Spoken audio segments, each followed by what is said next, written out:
Yeah, it's really crazy. I've been doing music since I was young. Obviously, did my first song when I was 9. Performed for the first time, I should say, and then made my first song for real officially when I was in middle school. I made a diss song about my teacher. There you go. It went viral in my school, so I was like, oh, I got to do this now. You know what I'm saying? What's going on? This is Sean Tanner with the Track Stars and Holy Culture Radio. How you doing, sir? Good, Great man. to How about have you, you? man. All right, tell me a little bit about yourself, man. So my name's Jaye Newton. I'm an artist. I'm from Ellenwood, Georgia. Okay. Grew up on the east side of Atlanta. Yeah, man. I got a lot of story. Just growing up, things that I've seen, experiences that I've been through, people that I've been able to connect with, and just over the course of my life, I've just seen, no matter how much I stray, no matter where I go, God's been able to kind of have his hand on me and navigate me back to where I am right now. And so, again, I'm an artist. I have a ministry as well called 1-800-Pray For Me. And so, I'm just trying to, do what I'm supposed to do. Before we even talk about music, I want to hear more about 1-800-Pray For Me. Yeah. What is that? Tell them about it. Man, so yeah, during 2019, that's when I, rededicated my life to Christ. I got baptized. And so right after that was COVID with 2020. And so through that, I just knew that I wasn't going to be able to read the Bible by myself. So I started a Bible study. And from that Bible study, just fruit started, bearing from it because of the fact that we was been able to connect every Thursday. They're literally on a Bible study right now inside my pocket. Awesome. As that grew and expanded, my pastor just kind of came to me because he saw it and was just asking, like, where's my heart for, ministry. At the time I was only working social media at my church, and like, he knows I do music as well. And he was just like, yeah, man, I see that, like, you have young adults, you're cultivating young adults, you're pretty much shepherding them, like, what is that? And so I told him where my heart was, told him, like, my passion is for young adults. And so he made me the young adult director at my church. And so from ages 18 to 35, I shepherd them, and our ministry is called 1-800-Pray For Me. And so we have a hybrid community, online and in person, all literally around the globe.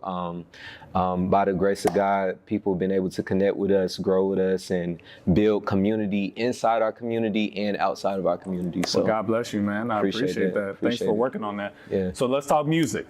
Tell me how you got started, and of course how you got connected to all this reach stuff. This is big leagues now. Yeah, it's really crazy. I've been doing music since I was young. Obviously, did my first song when I was 9. Performed for the first time, I should say, and then made my first song for real officially when I was in middle school. I made a diss song about my teacher. There you go. It went viral in my school, so I was like, oh, I got to do this now. You know what I'm saying?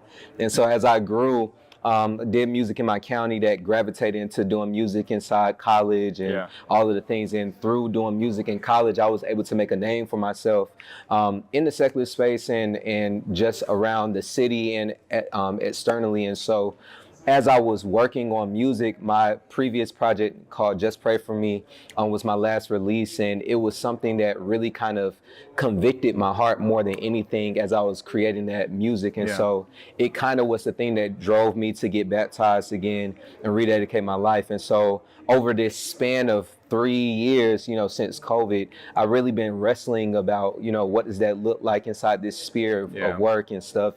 Making music for Christ. I always was a believer in Christ, but I feel like I was, again, not following the way. And so as I'm, going into this space, fortunate enough to have opportunities.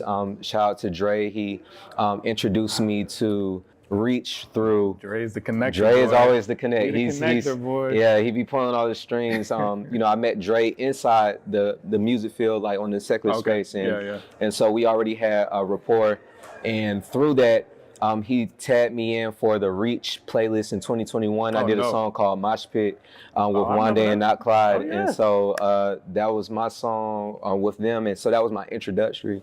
And then he brought me back for this camp, and that's how I did Blessings with Rich and Famous. And, the rest is history. So I'm fairly new in this space, but I'm a student. I've been sitting back and just trying to appreciate the art, the messaging that people have been doing over this time. That's awesome, man. So just want to get just your take on artists that are coming up now, being where you are now. Yeah.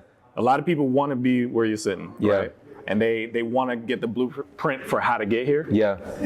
What's your advice to them? Because a lot of people, they don't realize that this space, even though it's, you know, prestigious as far as music in the Christian space, it's still about your actual relationship with God. Yeah, like no you cap. still need that, right? So what's your advice to them? Well, I will say I wouldn't be in this space unless God trusted my heart to be in this space. It really was something where I know that a year earlier I wouldn't have been able to be in this space because my heart wasn't ready. And so first and foremost, more than anything, your heart just has to be for the right reasons. Why do you want to be in this space?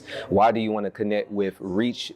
Like, for instance, more than anything, is it because of the title or is it because of the message? What's your real motivation? I think, you know, no matter whether it's secular or Christian space, we all have alternative motives where we want to push our own agendas. We want to be glorified. We want to get the praise. We have pride because we're just people of flesh. But I think that when you can really humbly submit even your gifts, I know when I was going through my process, God, you know, checked me and was like, you know, who's your God? Is it me or music? And so through that was the thing where I was like, you know, I've been on a 3-year hiatus, you know, not doing anything but ministry because I was getting my heart right. And I feel like, you know, when people are able to really get their heart right, God will make ways out of no ways. He can make rivers out of deserts and all of the things, but it's not until that. And so for any artist, for real, I would say, you know, if you are an artist and you're an artist that also is trying to push the culture of Christ, then it starts with the faith. You know, obviously we have a work ethic that you can continue to work and diligently be prepared for when them times come. But as long as your heart's in the right place, God will make a way out of no way. Really. That's awesome, bro. That's awesome. For sure. Well, congratulations, man. I appreciate it. Proud of you, bro. Thank you. All right. Thank you. Sean Tanner with the Track Stars, Holy Culture. Let's go. Peace.